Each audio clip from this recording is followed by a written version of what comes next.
Oke, assalamualaikum warahmatullahi wabarakatuh. Where are you? Waalaikumsalam warahmatullahi wabarakatuh. Oke, ini mana nih yang lain? Waalaikumsalam Every one of you, warahmatullahi please switch on your wabarakatuh. camera. I wanna see you. Everyone, please switch on. Where is Faizun Hafiz, Muhammad Faris Akmal, Hilal, Abizahdan? Are you there? Oke, Defran. Abi ada Abi. Defran. Where is the others? Okay, what group will present today? Group 8, Group 8, Group 9. What group?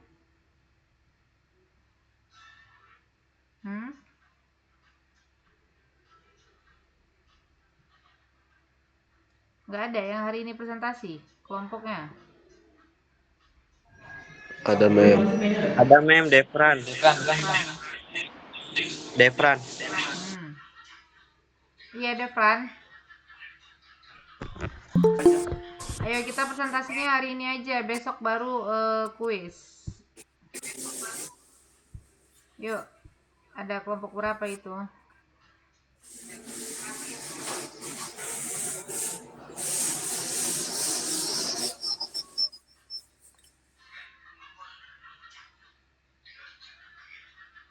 Kelompok Defran ya? Defran bukannya udah ya?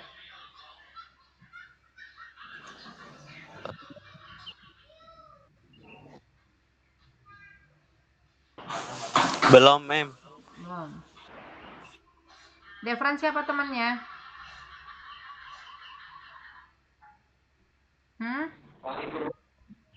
Defran teman kamu siapa? Saya mem. Saya mem, Fahri mem. Fahri Rahman. Multazam mana Multazam?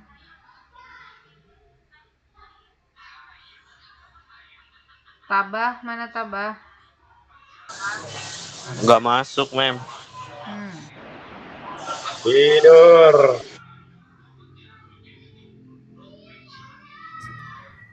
Tapi dia bantu saya ngerjain mem. Tadi.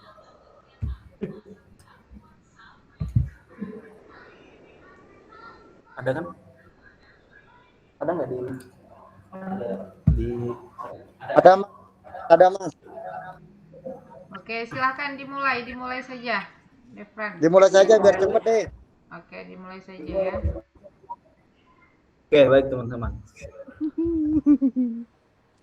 Assalamualaikum warahmatullahi wabarakatuh. Waalaikumsalam. Waalaikumsalam Waalaikumsalam warahmatullahi wabarakatuh. Ya Rob. Waalaikumsalam warahmatullahi wabarakatuh. Alhamdulillahirabbil alamin. Hamdan wa syukran lillah amma ba'du. Baik, alhamdulillah teman-teman, pada hari ini kita masih diberikan kesempatan oleh Allah Subhanahu wa taala untuk mengikuti kelas kali ini kami kelompok 8 ingin mempresentasikan hasil jurnal kami yang berjudul analisis di konten berbahasa Inggris pada akun TikTok Duat.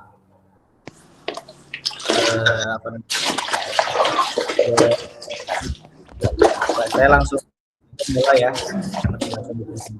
Abstrak. Penelitian ini bertujuan untuk mendeskripsikan strategi komunikasi dakwah dan nilai-nilai Islam melalui media baru.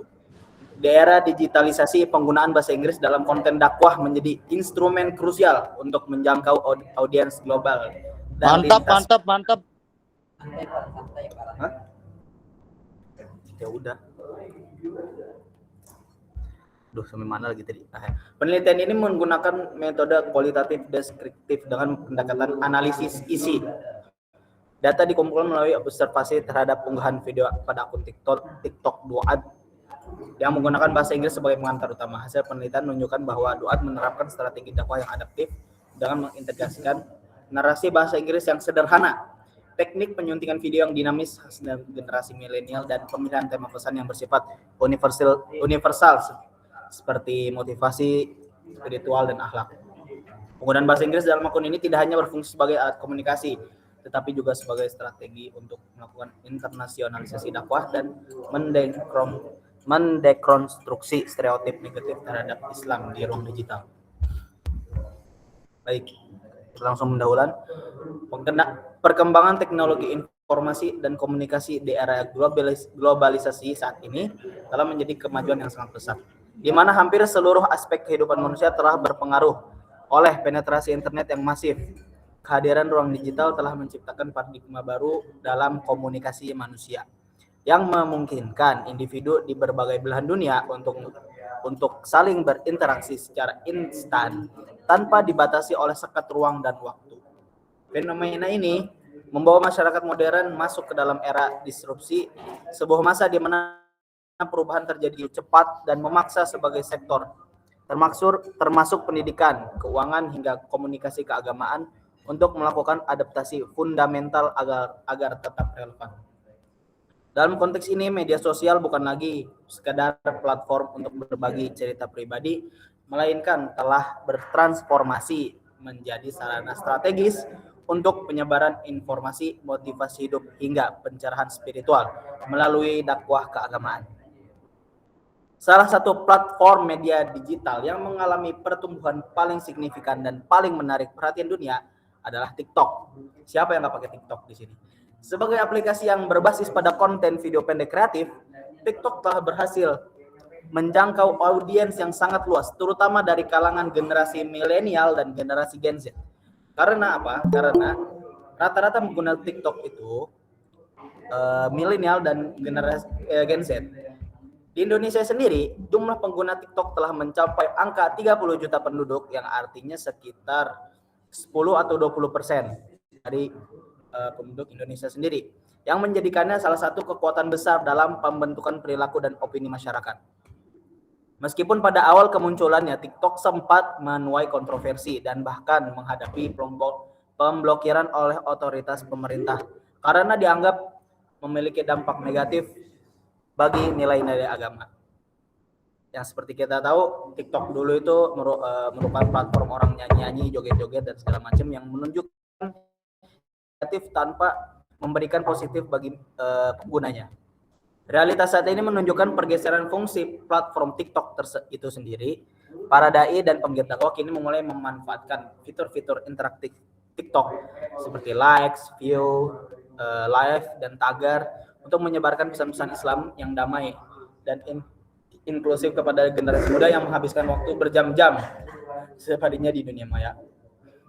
Dakwah Islam yang secara tradisional sering diasosiasikan dengan metode konvensional di atas mimbar, di masjid-masjid, dan tempat-tempat ceramah lainnya, kini menghadapi tantangan besar untuk bertransformasi ke dalam format digital yang aktual, faktual, dan kontekstual. Generasi milenial sebagai target utama, generasi milenial dan generasi Gen Z sebagai target utama dakwah digital adalah kelompok yang lahir tumbuh dalam lingkaran yang dibanjiri teknologi informasi. Mereka dikenal sebagai masyarakat digital yang sangat mahir dalam mengidentifikasikan konten yang otentik dan bermakna. Oleh karena itu, strategi komunikasi dakwah di media sosial tidak lagi bisa dilakukan secara amatir. Keberhasilan dakwah di platform seperti TikTok sangat bergantung pada literasi digital para dai yang mencakup pemahaman mendalam terhadap algoritma platform, kemampuan membangun narasi yang kuat, serta keterampilan interaksi dengan audiens yang heterogen. Namun tantangan dakwah di era modern tidak hanya berhenti pada penguasaan teknologi, tetapi juga pada kemampuan bahasa sebagai jembatan komunikasi global. Bahasa Inggris sebagai lingua franca global memegang peranan krusial dalam pencaturan internasional. Untuk menjadi pemain global, penguasaan bahasa Inggris sangat diperlukan agar pesan-pesan yang disampaikan dapat dipahami oleh masyarakat internasional di berbagai bidang, termasuk agama. Di Indonesia, posisi bahasa Inggris masih dikategorikan sebagai bahasa asing, bukan sebagai bahasa kedua seperti di Singapura atau Malaysia. Hal ini menyebabkan kemampuan berbahasa Inggris masyarakat Indonesia secara umum masih tergolong rendah dibandingkan negara-negara tetangga, yang berimplikasi pada terbatasnya jangkauan ide-ide cendekiawan Indonesia di tingkat internasional. Ketertinggalan dalam penguasaan bahasa Inggris di Indonesia seringkali disebabkan oleh kurangnya latihan dan fokus pembelajaran yang terlalu berat pada aspek gramatika daripada keterampilan berbicara. Banyak pelajar Indonesia merasa bahasa Inggris sulit dikuasai karena mereka lebih sering menggunakan bahasa ibu dalam kehidupan sehari-hari dan kurang mendapatkan motivasi untuk melihat manfaat bahasa tersebut dalam konteks komunikasi global. Padahal secara teoritis, melalui critical hypothesis, usia dini merupakan masa emas bagi fleksibilitas otak untuk memperoleh bahasa asing dengan lebih mudah. Oleh karena itu, integrasi bahasa Inggris ke dalam konten-konten edukatif dan dakwah digital menjadi langkah strategis untuk meningkatkan literasi sekaligus memperluas jangkauan cepat Islam ke tingkat global. Di tengah derasnya arus informasi digital, muncul tantangan baru merupakan penyebaran konten negatif, misinformasi, dan disinformasi yang dapat merusak citra Islam. Dakwah melalui media sosial harus mampu berperan sebagai pengimbang terhadap pesan-pesan radikal, ekstrim maupun hoaks dan menjanjikan konten yang kreatif, visualnya estetis dan narasinya relevan dengan problematika milenial. Penggunaan video pendek yang memadukan pesan moral dengan musik dan efek visual yang menarik terbukti lebih efektif dalam menarik perhatian audiens muda daripada teks yang panjang dan para dai muda seperti Husain Basaiban atau kita kenal sebagai Kadam Sidik telah menunjukkan bahwa konten dakwah yang dikemas secara moderat, yang dikemas secara kreatif menggunakan fitur-fitur interaktif TikTok dapat memberikan solusi atas isu-isu keagamaan kontemporer secara efektif. Strategi komunikasi dakwah global melalui akun TikTok seperti Duat menjadi objek analisis yang sangat relevan dalam penelitian ini. Akun yang secara konsisten menggunakan bahasa Inggris dalam menyampaikan pesan-pesan Islam tidak hanya berfungsi sebagai media syiar agama, tetapi juga sebagai sarana edukasi bahasa bagi audiensnya. Hal ini sejalan dengan kebutuhan akan model dakwah yang mampu menembus batas-batas geografis dan budaya melalui literasi digital yang mumpuni dengan memahami bagaimana narasi dakwah dibangun dan bagaimana interaksi dengan audiens global dikelola. Kita dapat menemukan pola komunikasi yang efisien untuk meningkatkan popularitas dan jangkauan pesan keagamaan di era media baru. Penelitian ini penting dilakukan untuk mengeksplorasi lebih dalam bagaimana strategi literasi digital dan kemampuan bahasa Inggris dapat dioptimalkan oleh para dai untuk menyampaikan pesan Islam yang moderat, inklusif, dan relevan dengan tantangan zaman. Fokus utama penelitian ini adalah menganalisis isi konten dakwah bahasa Inggris pada akun TikTok Duat untuk melihat sejauh mana penggunaan bahasa Inggris dan kreativitas visual dapat memengaruhi efektivitas dakwah global. Melalui pendekatan kualitatif deskriptif, penelitian ini dihadapkan dapat memberikan kontribusi teoritis bagi para pengemban ilmu komunikasi penyiaran Islam dan memberikan panduan praktis bagi para konten kreator dalam memanfaatkan potensi penuh teknologi digital untuk kemaslahatan umat. Dengan demikian, dakwah Islam tidak lagi hanya sebagai konsumsi lokal, tetapi mampu berpartisipasi aktif dalam dialog ideologi dunia melalui platform digital modern. Baik, selanjutnya akan dilanjutkan oleh rekan saya, Fahri Arahman.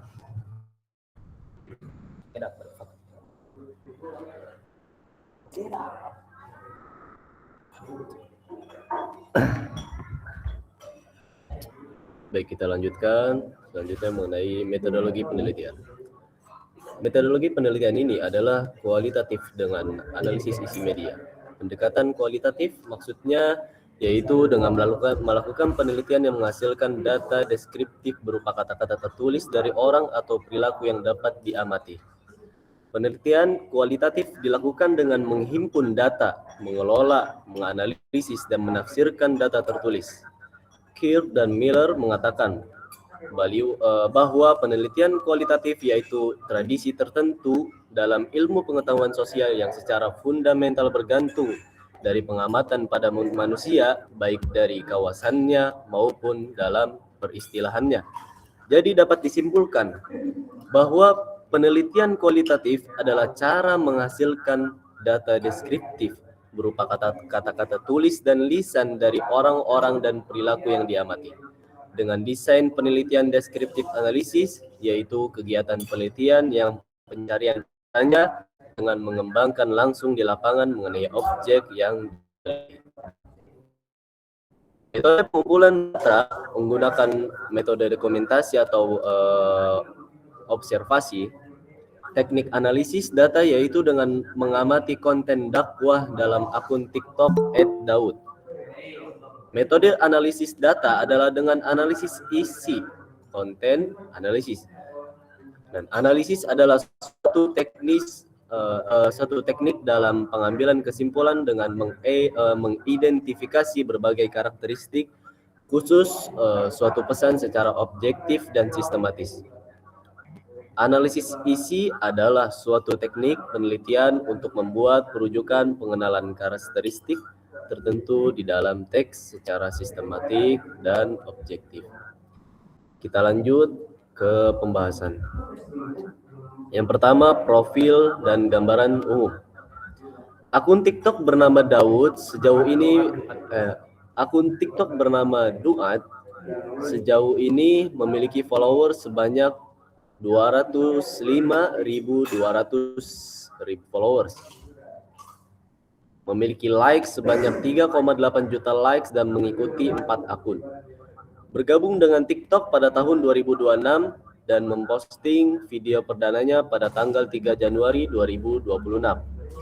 Akun ini dikenal sebagai platform yang menyajikan konten edukasi dan dakwah dengan pendekatan yang modern dan internasional. Penggunaan bahasa Inggris menjadi ciri khas utama guna menjangkau audiens internasional. Secara garis besar, strategi konten Duat dapat dibagi menjadi beberapa aspek. Yang pertama, bahasa. Mayoritas video menggunakan narasi bahasa Inggris yang fasih, ringkas, dan mudah dipahami. Hal ini membuat jangkauan audiensnya bersifat global dan gaya dakwah yang cocok untuk Gen Z dan milenial, terutama mereka yang sedang meningkatkan kualitas iman atau mereka yang ingin bertaubat kepada Allah Subhanahu wa taala. Kemudian yang kedua, secara visual. Menggunakan kualitas produksi video yang tinggi, seringkali menampilkan potongan video pendek, teks, transkrip, dan yang dinamis serta latar belakang musik yang mendukung suasana tenang namun inspiratif, sehingga membuat sugesti tenang untuk para audiens. Kemudian selanjutnya mengenai topik. Materi yang diangkat cenderung bersifat universal dan aplikatif seperti yang pertama, kesehatan mental dari perspektif spiritual, kemudian yang kedua, tips pengembangan diri, yang ketiga, tafsir singkat ayat atau kutipan bijak Islami yang relevan dengan kehidupan sehari-hari, dan yang terakhir, meningkatkan ketauhidan. Dalam konteks akademik, khususnya bidang komunikasi dan penyiaran Islam, akun ini kami jadikan objek studi karena berhasil mempraktikkan dakwah global. Akun ini membuktikan bahwa platform media sosial seperti TikTok dapat digunakan untuk menyampaikan pesan-pesan religius secara profesional tanpa kehilangan relevansi dan tren masa kini.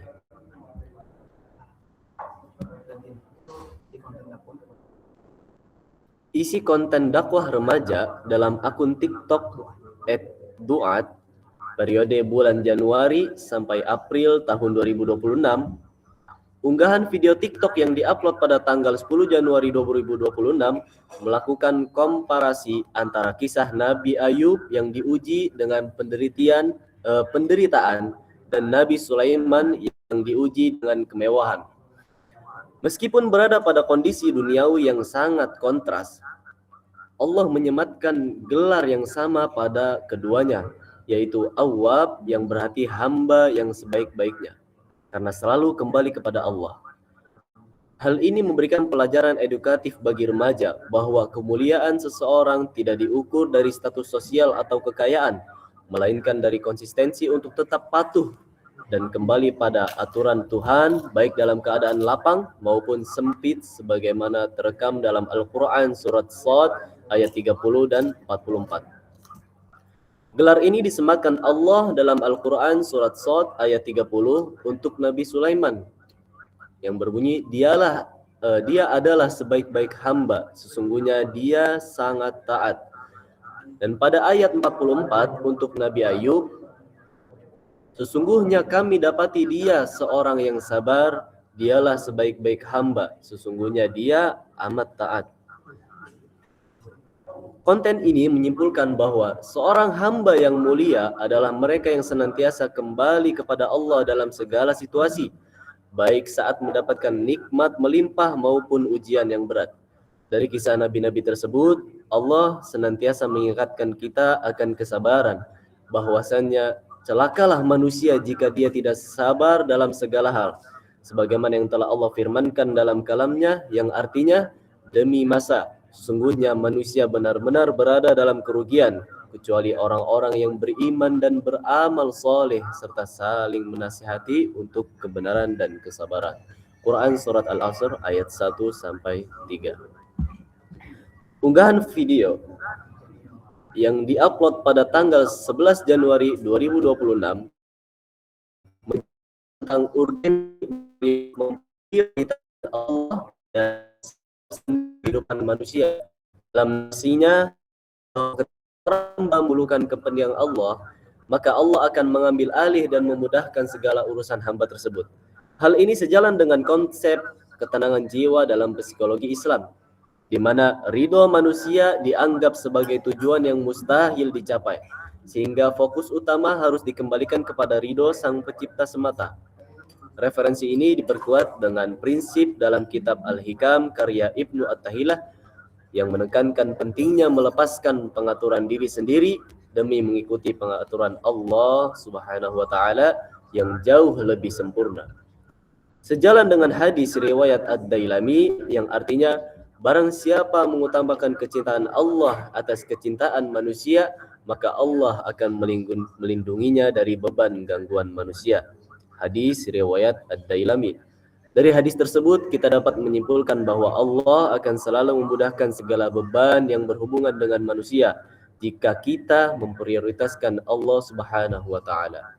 Ini merupakan bentuk cinta Allah kepada hamba-hambanya yang selalu mengutamakan Allah dibanding makhluk-makhluknya.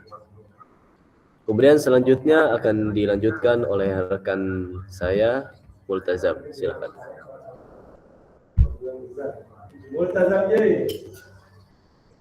Oke, selanjutnya unggahan video yang diupload pada tanggal 1 Februari 2026 memaparkan tentang luasnya rahmat Allah yang melampaui segala sesuatu.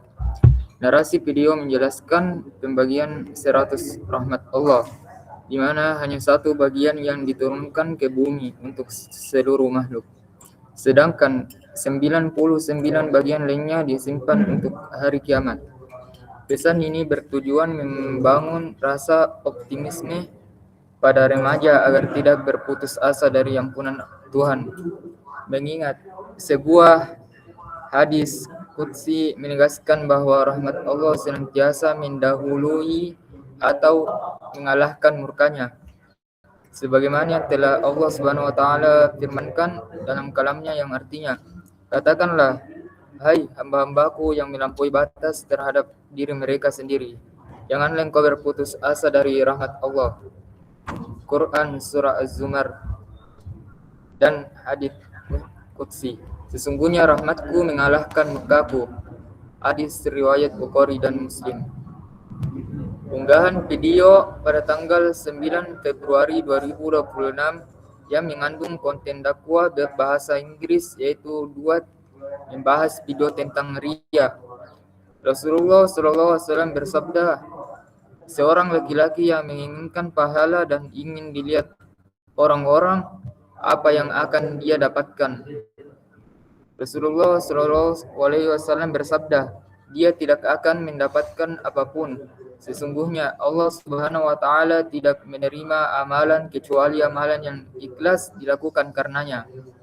Maka jika tujuan dari amal perbuatanmu adalah untuk diperhatikan manusia, maka amal-amal yang kamu lakukan tersebut tidak akan diterima oleh Allah Subhanahu wa taala. Sebagaimana yang telah Allah firmankan dalam kalamnya yang artinya, sesungguhnya orang munafik itu hendak menipu Allah, tetapi Allah lah yang menipu mereka.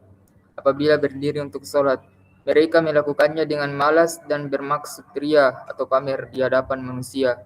Mereka tidak menyebut Allah kecuali sedikit sekali. Quran Surah An-Nisa ayat 142.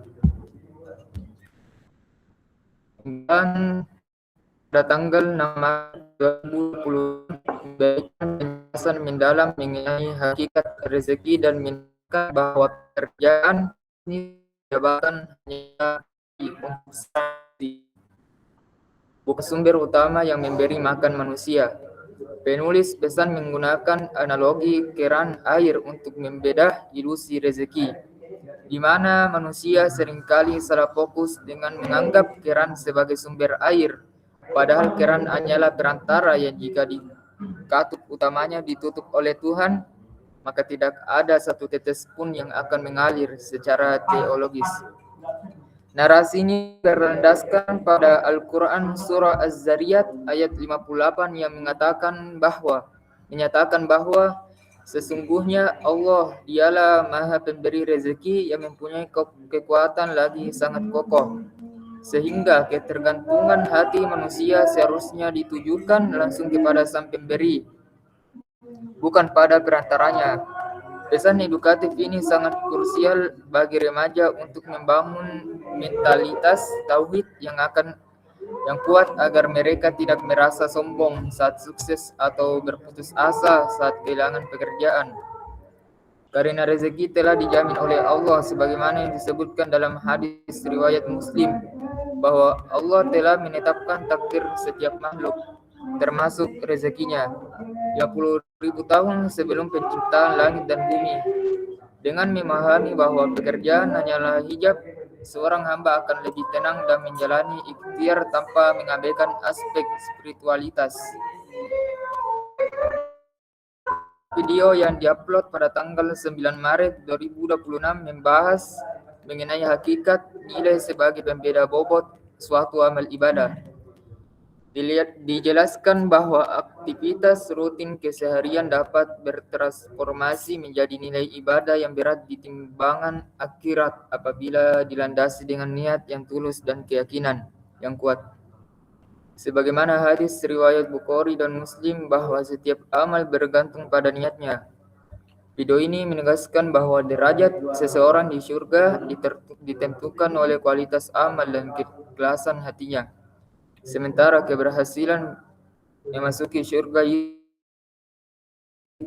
Allah Subhanahu wa taala. Sejalan dengan firman Allah dalam Al-Qur'an yang artinya, bagi masing-masing mereka ada derajat sesuai dengan apa yang telah mereka kerjakan. Quran surah Al-An'am ayat 132. Dan hadis Rasulullah sallallahu alaihi wasallam yang artinya, sesungguhnya setiap amal itu bergantung pada niatnya. Hadis riwayat Bukhari dan Muslim. Dengan dalil di atas, bisa disimpulkan bahwa setiap derajat manusia itu tidak dihitung sebanyak apa harta kamu atau seberapa tinggi jabatan kamu, tetapi di mata Allah bahwa sebaik-baik manusia adalah yang paling baik amalnya.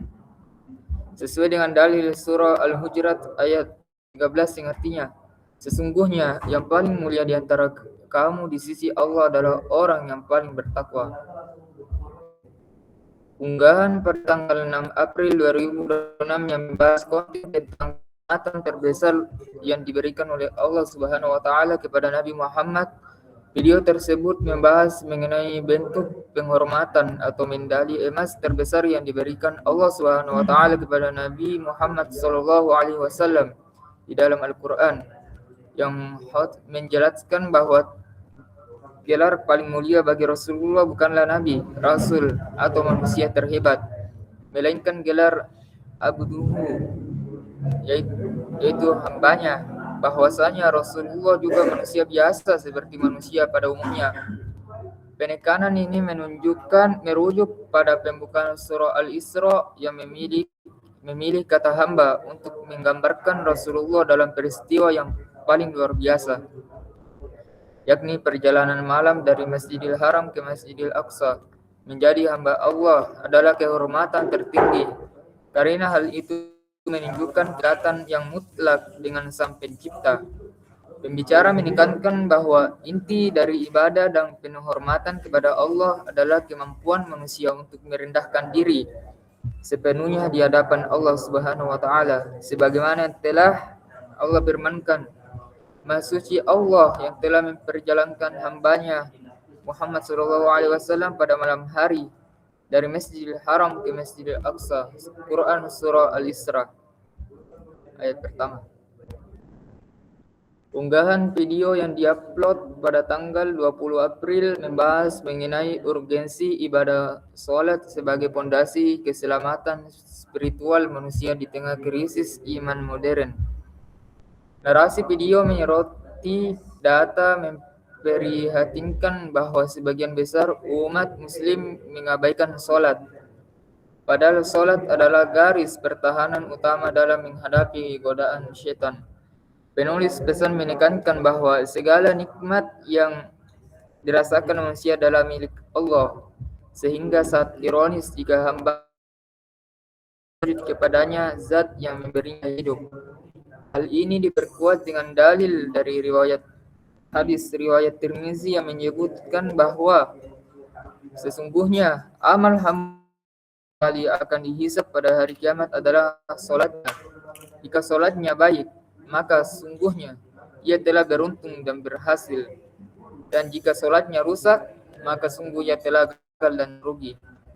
Kesadaran akan ketergantungan mutlak kepada Tuhan dirangkum dalam kalimat La haula wa la quwata illa billah yang harus menjadi zikir harian agar manusia selalu merasa berada dalam kendali dan perlindungan Allah. Video ini menyimpulkan bahwa meninggalkan sholat bukan sekedar kelalaian biasa, melainkan sebuah bencana spiritual yang menjauhkan manusia dari tujuan penciptaannya, sebagaimana diperingatkan dalam Al-Quran surah Maryam ayat 59. Kemudian datanglah setelah mereka pengganti yang buruk yang mengabaikan sholat dan memperuntukkan nafsunya, maka mereka kelak akan tersesat mendapat kesesatan neraka. Quran surah Maryam ayat 59. Tentang generasi yang menyia-nyiakan sholat dan memperuntukkan hawa nafsu sehingga mereka akan menemui kesesatan. Oleh karena itu, ajakan untuk segera bersujud merupakan inti dari dakwah ini digunakan memulihkan hubungan antara hamba dengan Sang Khalik. Sebagai kesimpulan, berdasarkan hasil penelitian dari pembahasan mengenai konten dakwah, isi konten dakwah remaja yang terkandung pada postingan yang diunggah atau dipublikasikan oleh akun TikTok Daud Duat, terdapat konten yang berkaitan kisah inspiratif Nabi Ayub yang dimana beliau diberikan cobaan yang sangat berat, namun beliau menerima cobaan tersebut dengan ikhlas. Lalu menceritakan bahwa rahmat Allah di dunia ini belum seberapa yang ada di akhirat kelak. Menceritakan kehormatan terbesar yang diberikan Allah Subhanahu wa taala bukanlah dipanggil nabi, rasul manusia terhebat, namun justru dipanggil hamba merupakan penghormatan terbaik yang Allah berikan.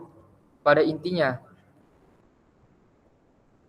Duat berhasil menggunakan TikTok sebagai media dakwah berbahasa Inggris guna menjangkau audiens internasional baik kepada seorang muslim maupun non-muslim.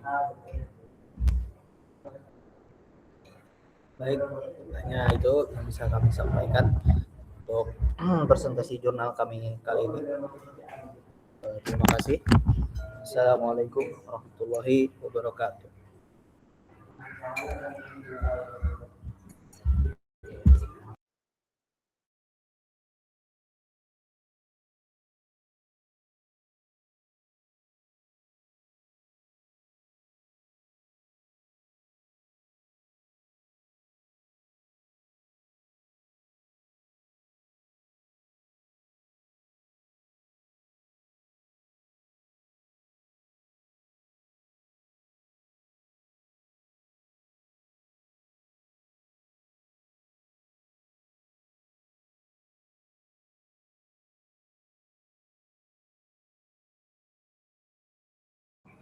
Saya naruh bahasa Indonesia doang, Mem. Iya. Siap.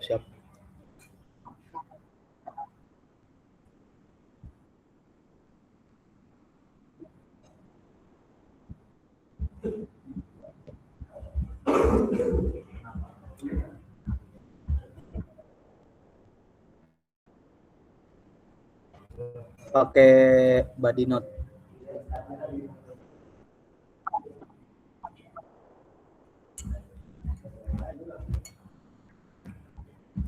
Typing ya.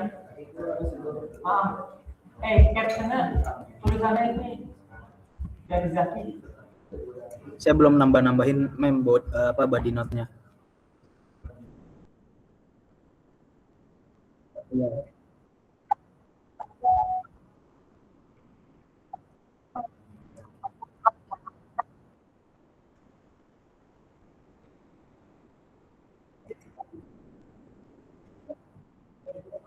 Iya. Iya.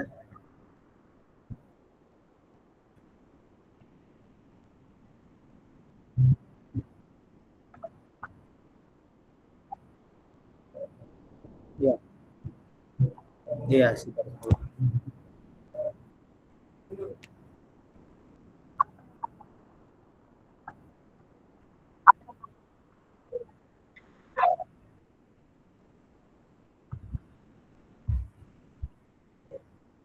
Baik.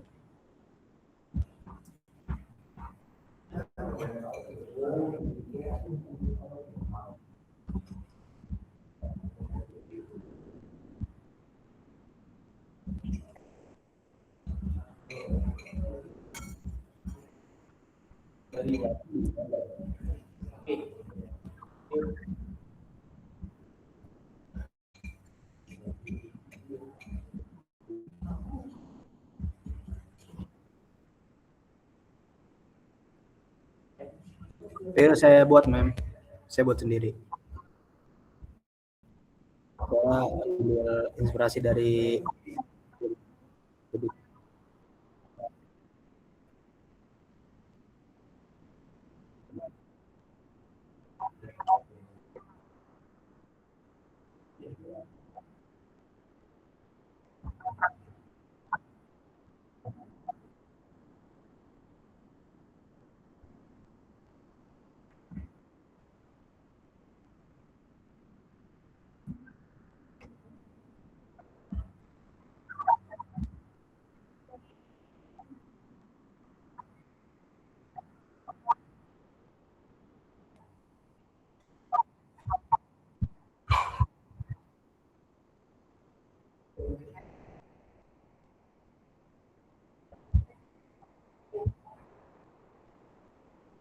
oh iya.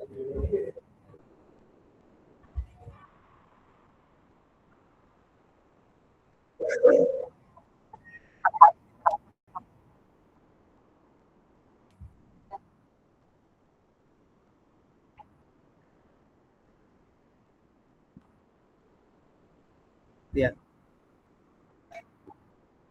Ya.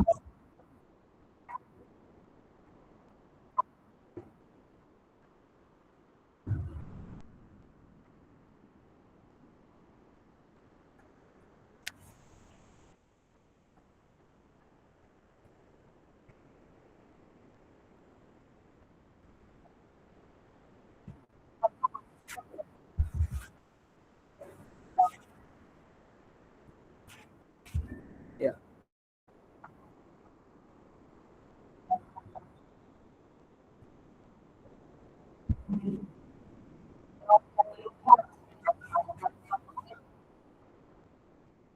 Ya.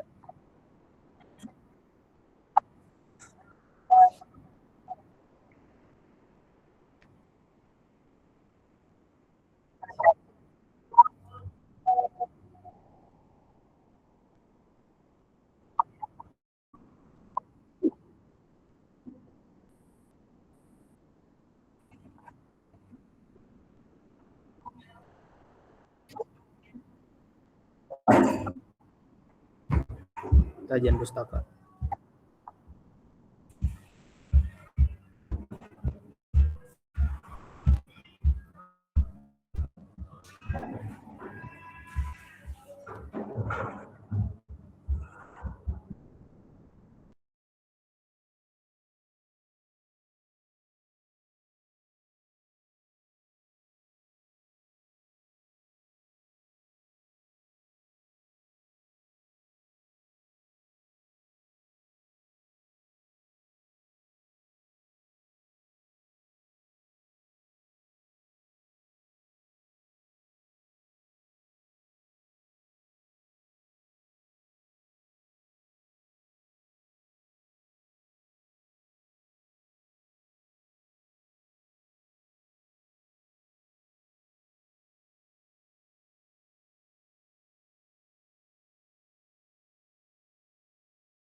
Nggak ada men, nggak ada kajian pustaka.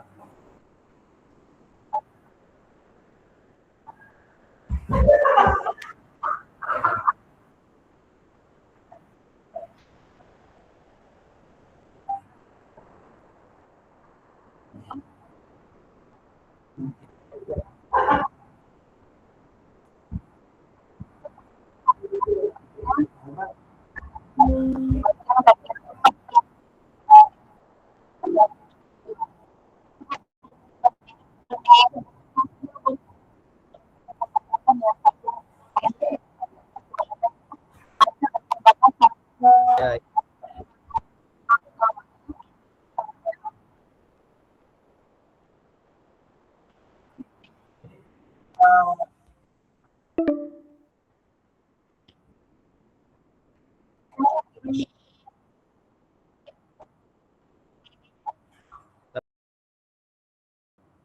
masukin ayat nggak apa-apa kan, men?